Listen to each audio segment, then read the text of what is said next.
আসসালামু আলাইকুম গাইস, কেমন আছেন সবাই? আশা করছি সবাই ভালো আছেন। আলহামদুলিল্লাহ আমিও ভালো আছি।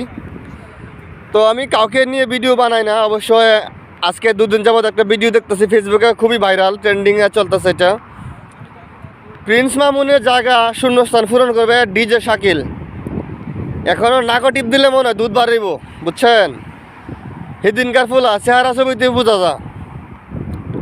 এবং ও নিজেই সাংবাদিকদের সাথে সাক্ষাৎকার দিছে যে যখন প্রিন্স মামুন লাইলার সাথে সম্পর্ক ছিল, লাইলার সাথে 3 বছর 4 বছর একই সাথে একই বেডে বা একই ছাদের নিচে তারা থাকছে, বসবাস করছে, সেই সময় থেকেই নাকি ও লাইলাকে ভালোবাসা বলতে পারছে না।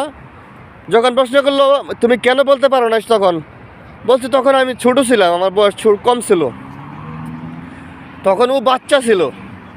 আর এই 3-4 বছর পরে একটু চোখ কান ফুটছে, একটু চুলের স্টাইল করছে, সানগ্লাস লাগাইছে, ওর কাছে মনে হইতেছে যে ও বড় হয়ে গেছে। ও কিরকম মানে যদি ওর যদি কিছু জ্ঞান থাকতো মাথার মধ্যে, তাহলে মিডিয়ার সামনে এসে এরকম পাগলামি করতে পারতো না। ওর মার বয়স হচ্ছে অনেক বড় হবে। ও এমন, আমার মনে হয় ওর নানি আছে না, ওর নানির বয়সের হবে লাইলা।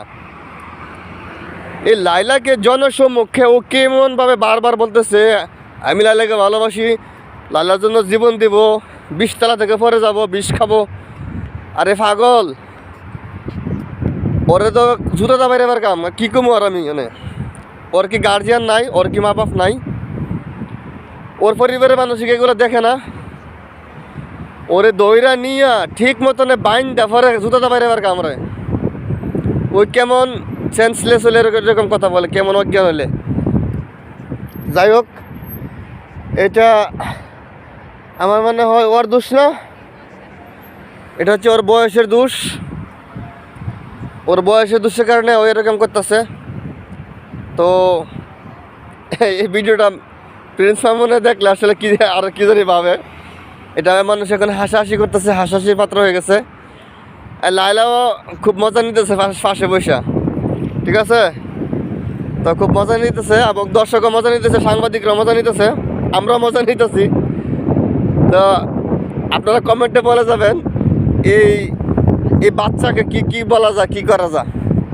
এই বাচ্চা লাইলার জন্য পাগল হয়েছে, লাইলাকে বিয়ে করতো, সংসার করতো,